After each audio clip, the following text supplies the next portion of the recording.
Good afternoon, everyone. My name is Astrid Waugh. I'm student number 46202-6626. Today is the 17th of March 2025.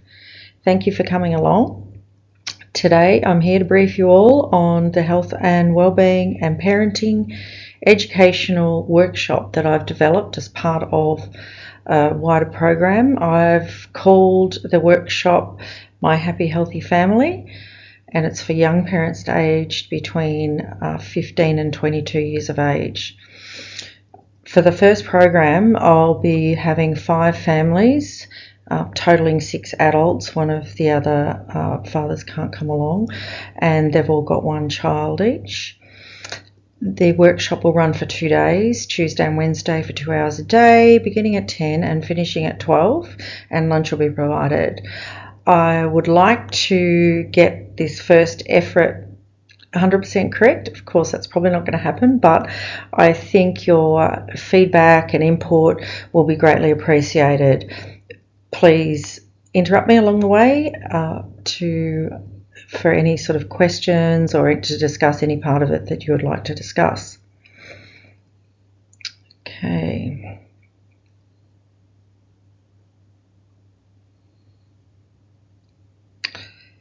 Next slide.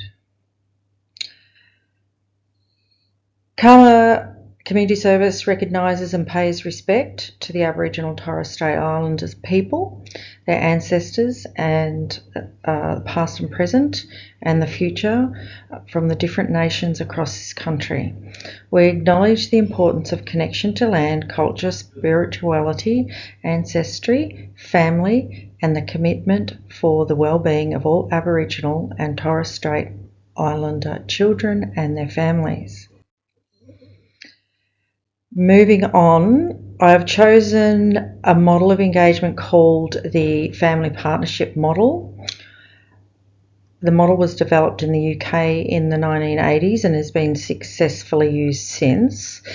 There's a report that you might like to read that I've included in the resources at the back, the reference area, and it's used very successfully in Tasmanian Government, where they planned, designed and delivered 11 integrated child and family centres using this model. It's a very interesting read if you have the time or if you haven't already read that. The family partnership model is it's really good for disadvantaged communities where we find that the utilisation of the services, child and family based services, is typically a lot lower. The model is a framework that moves away from where we have the traditional expert approach, and which has proven ineffective over time with more vulnerable families. So it recognises the engagement, genuine engagement is required and we need to be dynamic and flexible, and acknowledge that families are complex and understand the reasons behind their disengagement from the services. I chose this model because it focuses on the idea that relationships between parents and the professionals is key. Young parents may have had negative experiences with authority figures in the past, or these type of organisations where they feel not good enough or criticised, etc. So this relationship-centred approach creates a foundation of trust that traditional approaches often fail to build, and it helps parents build confidence, to follow through with their plans and take charge of their own decisions. The model supports young people and acknowledges that they are the experts in their own life, and we deal with them being the leaders and us helping them with a structured approach to develop their parenting skills and confidence. The slide above here details the key principles of the model. I just wanted to highlight a couple of those, which I think are really important. They're a little bit different than a lot of other models that we know. They are the young parents are considered as equal partners, so equal with all of us, all the other experts that we involve. they're an equal partner in this. They also get to self-identify their needs. It's not up to us to identify their needs. They're coming to us with and they're telling us what they need, and asking for help for what they think they need. And we very much acknowledge them as part of that equal partner type of relationship, that they have a lot of family capabilities already, and we just want them supported with all these capabilities to make their own decisions.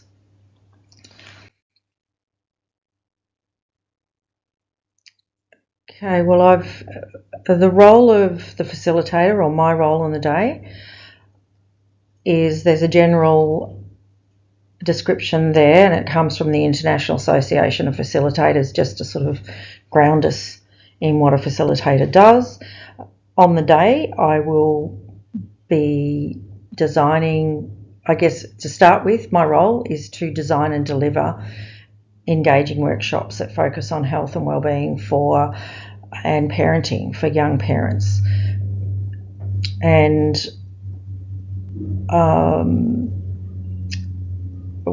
how I plan to go about that is I'm creating tailored content. I will be creating tailored content to suit the individual participants' need, and I'll talk about this a little bit later in the presentation. I'll be leading discussions, offering guidance and support to the participants. I've identified Shona from our team to assist me as a peer support person. Shona is well positioned for this. She's Aboriginal Torres Strait Islander person.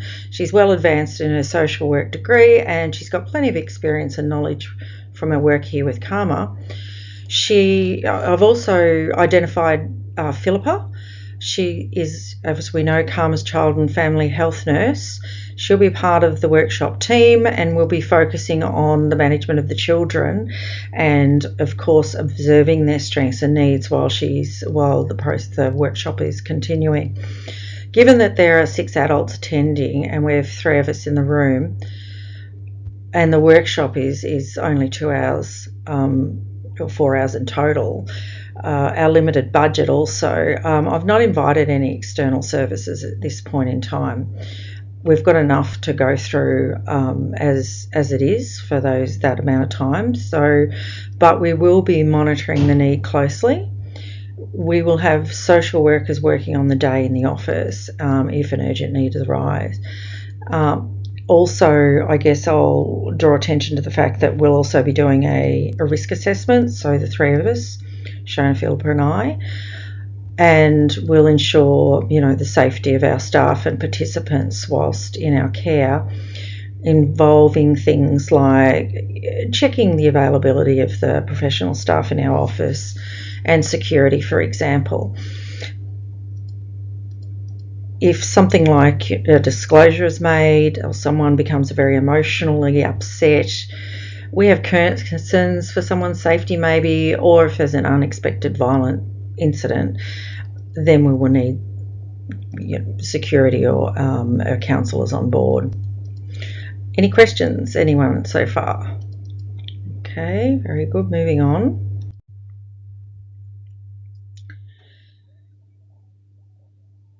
I've listed here the responsibilities and limitations. I'll fly through these. I'm spending a lot of time on the first couple of slides, and we'll be spending a lot of time on the next few slides. So most of these are legislated and they're standard practice, and so I've just put them here to assure you that we are being mindful of these responsibilities. Has anyone got any questions about any of those? I'll just go quickly through the limitations. We have the scope of program. That's a big limitation, as I said, 4 hours in total for that. But we are hoping that the networking, and we might have follow-on sessions to cover with new content, to cover some of the areas that we may have missed. As I said, this is the first time that we're doing it. Resource constraints, yes, we don't have the time, funding, materials, etc. that we'd like to have at this point in time. And legal restrictions, of course. We've got compliance with codes of conduct, legislation, policies, procedures, etc. Learning needs. The next 2 slides are focused on 4 parent participants and 1 child. I have received a basic profile on each of the children and the parents, but I'd like to understand a lot more about them prior to the workshop. There's a couple that we actually do know, but the majority of them we've never seen before. So given that the workshop is only 4 hours, it's likely that we need to prioritise some of the topics to be based on the collective needs of the group. So that's another reason by targeting them prior to the workshop and making contact would be a good idea. So, okay, I've put up on the first column there, I've got some common techniques. Firstly, we aim to build trust and rapport foremost through a range of things. So we're going to be doing pre-contact with the clients, initial contact starting with a bit of a phone call, trying to maybe bring them into the office just for an interview or just to go through what their needs are, what they think the workshop will be about, what issues they've got, and their expectations as well from us, and any worries that might have about the workshop and sharing their situations. Okay. Then we've got the pre-workshop questionnaire as well. So we are looking at doing open-ended questions as well as gauging questions where we might rate them from 1 to 5. Then we'll be doing, we hope to do a little bit of co-plan workshop design, and that'll happen when they come into the office and meet with us prior to it. It's a really good idea that we get their input and thoughts on and how the content and the topics, etc., will be designed for the workshop. It creates a little bit of confidence, ownership, and we can ensure that it's the way they want the content presented. We've got observation, of course. A common technique for determining their needs will be during perhaps our first contact, but more so during the workshop. We'll also be doing a little bit of goal setting, hopefully, and it doesn't have to happen, but if they can have one goal on the way in, then we can monitor its progress over time. We also want their feedback at the conclusion of the workshop and regular catch-ups so that we are continually learning and about them and moving with their changing needs. In particular, we're focusing on Chelsea, for instance. She's an Aboriginal Torres Strait Islander girl, which we already know. She's doing a nursing program. And so Jennifer, I think, has been working with her, and Philippa as well. So I think doing a cultural strengths assessment might be really beneficial for her. She has expressed before that she would like to make further contact with extra family and go up maybe to the islands or on country to meet different families. So we might just do a basic one at the workshop, and something like inviting her auntie in and respecting their cultural strengths and getting the auntie to perhaps feed into the process, fostering family pride, etc. So I think she will benefit from a deeper understanding, along with a lot of the others in the workshop as well. We have another Aboriginal girl, and we've got a Maori girl or family, and we've also got a Vietnamese family and 2 Australian families. So I actually think that'll be a great little thing for us to do. Okay, so, and with something like that too, we can, if we refer to the Tuckman's model for nurturing a team to high performance, it's the storming, forming, norming and performing stages that we like to look at. So for Chelsea, she might be she's sort of norming because she knows something about her family. She's well connected, so she's moving along nice. She's really keen. And then we also know that the workshop people, when they come together, they're going to be a little bit nervous up front. So we'll call that sort of storming. But we're hoping that with the pre-contact, we can sort of push through that quite quickly and go to a norming, or a forming at least, type of phase. Okay, moving on, we see that we have Bria. Bria has she's shy and she's got some eating issues. I won't say a disorder, but it might border upon that by the sound of her profile. I guess we would need to adopt a very gentle, empathetic, person-centered communication style to build some trust with her, just to help her feeling comfortable, opening up and sharing her needs. Of course, we need to be empathetic in tone, active listening, active and reflective listening, open-ended questions, validate and create a safe, trusting environment that encourages her to share her thoughts and feelings at her own pace. It might take a little bit of time to build her self-confidence. We'll see how we go with her. I'd like to, of course, make sure she does take up the offer to come in prior to it. If she doesn't, it'd be nice to have a really big conversation with her. Might share something about myself. I'd like to brief her on the other parents that will be attending the course, so that she knows that there's many young people that like her that face the same type of issues. I would like her to also talk to me about her personal likes and hobbies, keeping it a little bit positive there, what she enjoys, what she doesn't. And then when she starts to relax a bit, I might sort of try and delve a little bit deeper and ask if she wants to work with me on things like sleep routines for her baby, healthy eating, maybe some cooking, some, building some parenting skills, etc. But ultimately, she's doing an amazing job. She's got a lot of strength, and we understand how hard it is to be a single mum at that age. It's very stressful. This slide here, we've got Kaya. She is a young married mother. She has a little boy that's 3 years old, and her partner, Nikai, is about to get out of jail.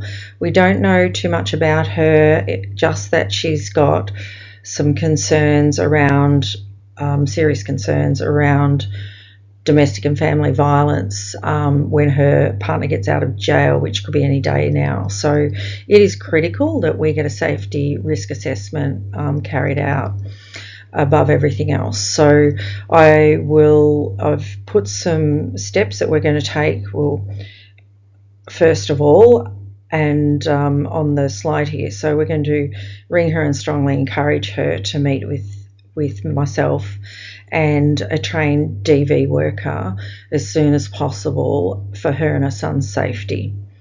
Then, as part of that process, we just need to be aware, we need to be culturally responsive and be very respectful and of her community members.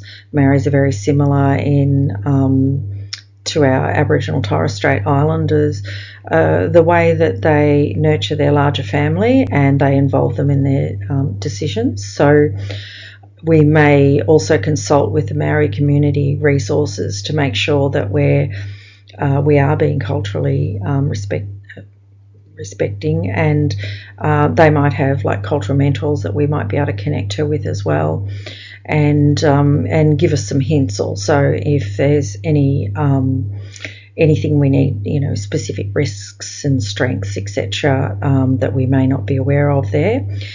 Confidentiality, of course, we will keep what we're doing with her confidential so that Nikai won't find out, and we will reinforce that it's a proactive tool that she's doing and a good choice that she's doing, just in case. It's nice to have that level of comfort for her.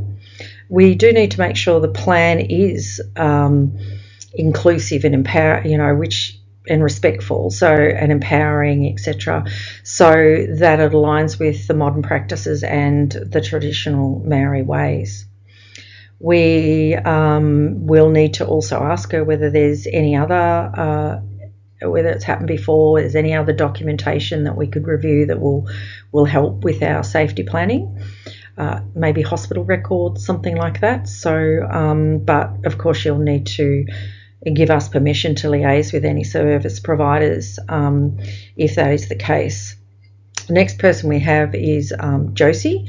So to get to, on her profile, it does talk about her losing her parents at the age of 14, both of the parents. She was born and bred in Australia, so she's English speaking and has been educated in Australia as well. So they brought out the grandma who from Vietnam.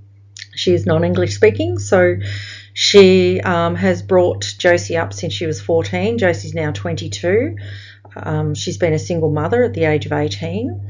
And yeah, she's had a lot of significant events happen in her life. So we do think that she would benefit from a K10, Kessler Psychological Distress Scale assessment, to assess her current level of psychological distress and help with any mental health concerns such as anxiety and depression. Be really good, and we're going to do that through a referral, and that'll help guide us to know at what point she is at the moment. In terms of our workshop coming up, we will focus on dealing with making sure that she has a good connections and a good network for her, so that she feels less isolated, and give us some skills around dealing with racism, etc., and discrimination. So I think we're going to run that, so I think it'll be comforting for her to know that, and I'm going to give her a little exercise to go away with and do a little bit of research and get some names and numbers of people that in that community that might form part of her network and connections. I also think that she will benefit from the cultural assessment that we'll be doing as well as part of it, and so she can feel very proud about her culture as well. She will also feel quite comfortable being, I hope that she'll get a lot from being in a group of young parents and feel like she is connected, that she does belong somewhere, that she is a very strong woman, and you never know, she might make some sort of more permanent contacts through these type of interactions, let's hope. Then we've got Keely, and she's only 16 years old. She's an Aboriginal Torres Strait Islander as well, and she's got a little boy who's 1, Hunter, and Josh, her partner, is 18. So Josh, we'll start with Keely's already been defined as having FASD, and we will be referring to her for further assessment to find out her level of developmental deficit and where her strengths and weaknesses are, and then we'll work with that when that is complete. The father, Josh, is living in transitional care with Karma Community Services. So he's in a semi-supported independent living program. So we're well connected with Josh and we're across all his needs. So I think they will both benefit from the parenting and child development topic, in our workshop. So just being very young, and I guess Josh has grown up in residential type care and foster care. So I think they'll find that very, very interesting, since they've got a little boy that's only 1. Now for Keely though, we just need to make sure that her learning needs are met at the workshop. So apparently her developmental literacy, etc., is not very high. So I'll be trying to make contact with the phone. I'll be very, I'll acknowledge her cultural identity, make sure she knows that we know it's important for her. and that she's got a lot of challenges living with FASD, and she's doing an amazing job. So I'd like to get her in and fill out some of our pre-workshop questionnaires, maybe fill out a goal for her and talk to her about how she best learns. So for instance, she might be a very good storyteller. I'm imagining maybe with her culture she probably is, and she's probably got strong cultural values, and she might be good with visual type cues, and that's how we'll bridge the gaps in language and understanding there. We will possibly we'll also be able to see her learning needs during the observation, during the actual workshop, and again we'll get some feedback loops happening there, and hopefully keep up the conversations going with ongoing meetings with her.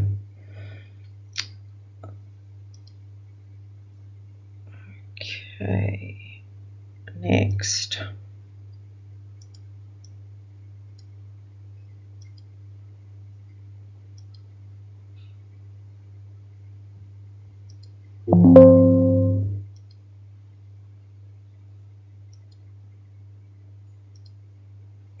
Stuck.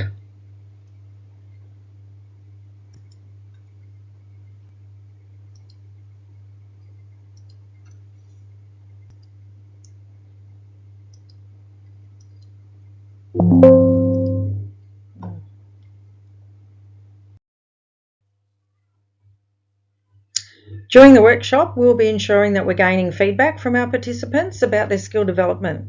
There are 2 techniques that we'll be utilising for ongoing assessment purposes. The first one, we'll be seeking collaborative feedback from our colleagues who are involved in the workshop through discussion and real time at the workshop. I'll collate those and report them in my daily report. I think this will be really good because we'll get a holistic opinion and look at different options to adjust the course delivery where required. The second one will be using the stages of change model and closely observing our participants' reactions and behaviours as we go through the course. We'll be able to better understand where their journey is as young parents through using this technique, and how they're adopting their new skills and knowledge, whether they're sort of in this pre-contemplation phase or contemplation, preparation, action type phases. We don't expect any of them to be in the maintenance phase. So anyway, we'll be seeking further feedback from participants about their skill development using these 2 techniques, surveys and feedback forms. We'll provide the participants with a simple feedback form at the end of each topic, possibly, or day, but I'm thinking topic would be good, using open-ended questions. There'll only be a couple, and scaled questions. And you'll see a copy of my draft feedback questionnaire has the same type of techniques, and it's coming up. We also will facilitate group discussions, which I'm looking forward to that, because that'll sort of also show where they're at, whether they're forming, norming at that sort of phase as we're going along, getting to know each other. So I'm hoping that these discussions will be quite robust by the end of it, as people feel really comfortable and confident in their position in the group and their knowledge and expertise. And so we encourage them to share their thoughts, highlighting both the positive aspects and the areas that we need for improvement. Will demonstrate that they are considered equal partners in this, and their opinions are heard and they are valued. Well, I've proposed 2 ways that we're going to gather feedback from our participants on their opinions about their skill development. So again, one of the ones we'll be doing is one-on-one sessions with the participants to discuss their skill development. So, and of course we're planning on meeting them prior to the workshop, and then after the workshop would be really good if we can do that. And that way we're also establishing our commitment to their health and well-being as a family and parents, and also building their familiarisation with the spaces and the staff, and just that we are a trusted organisation. So I think that will be good. And of course a pre and post workshop self-assessment that is part of whilst they're as a group together. And yeah, we'd like to compare, I guess, their initial responses with their final assessments, so that we can evaluate our program as well.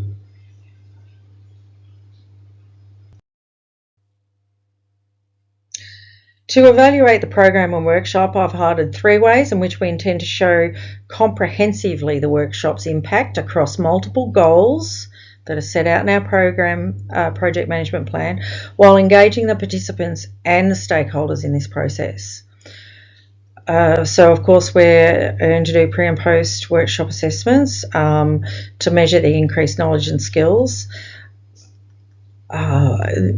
quizzes, skill demonstrations, reflective exercises, each of those aligning with specific knowledges or techniques that which we've taught. And we're going to compare the results, which will highlight the participants' learning progress. We'll also be tracking behavioural tracking and self-reflection activities to evaluate the behavioural change, which is one of our goals as well, or objectives as well. So we'll be observing these during the workshop, and follow up insights on how they're applying their new strategies and techniques. We can ask for them to keep a journal perhaps. As I said, their goals, are they moving forward with that, and filling out periodic surveys about how their behaviours, approaches have shifted in real world settings. We'll also be doing collaborative feedback and performance monitoring for improved performance and enhanced collaboration. Seek feedback from participants, peers, colleagues and supervisors. So that's also part of our goal in the project plan. So, and we could also evaluate the project outputs, productivity levels, team dynamics, to assess whether the workshop content has positively influenced their performance, as well as professional relationships with other service providers, as well as with Karma.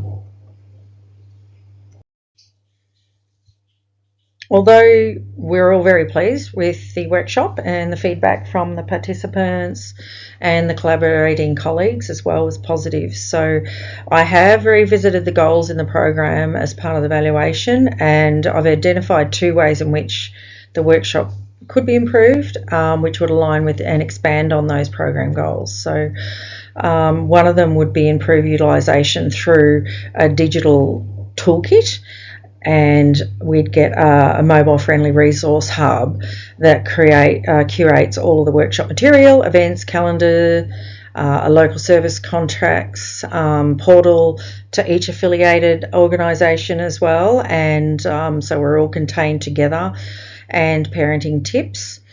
Parents that have completed the course as well could have a special membership or login where they can maintain contact post-workshop by communicating with each other through like a chat-based system.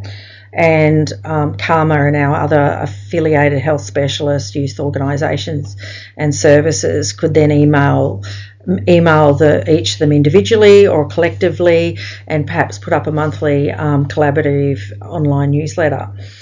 We could also establish a collaborative network involving internal services, external services, organisations and health specialists. The collaboration would host workshops, specialist annual, health and wellbeing open days, style events for the community providers, where they'd have stalls set up like housing, financial planning, childcare services, etc. We could also do peer-to-peer parenting groups where the previous participants with their success stories, etc., or even they could even perhaps bring a story to one of our future workshops where they can motivate and guide the new attendees in that, and that will build their own capacity as well as confidence as parents and in themselves. And also community collaboration with external organisations such as libraries, sporting groups, arts and crafts, etc. We could do that too, like mum and bub yogas at the local gym or something to that effect.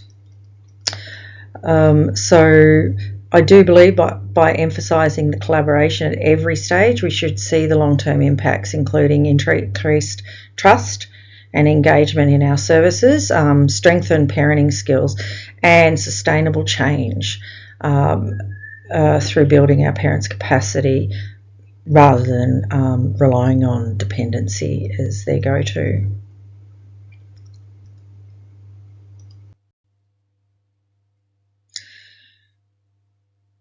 Okay, we have graded questions, open-ended questions, and this is the feedback form.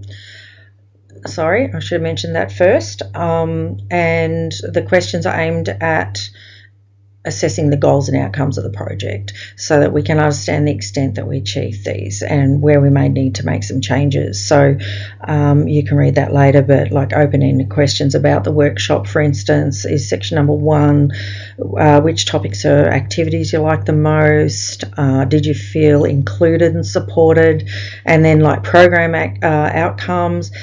How confident did you feel about solving parenting challenges after attending the workshop? And what aspects of the course were most useful or valuable? And then we've got your experience. What was your favourite part of the workshop? What improvements would you suggest? Would you recommend us again? That's survey. We're nearing the end here, so we've got a list of references there if you wanted to have a look of where we've got our content from.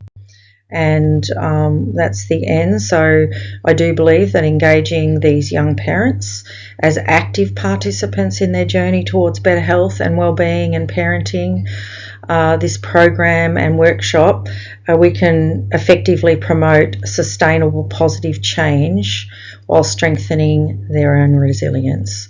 So any further suggestions, thoughts, questions or reflections from my group?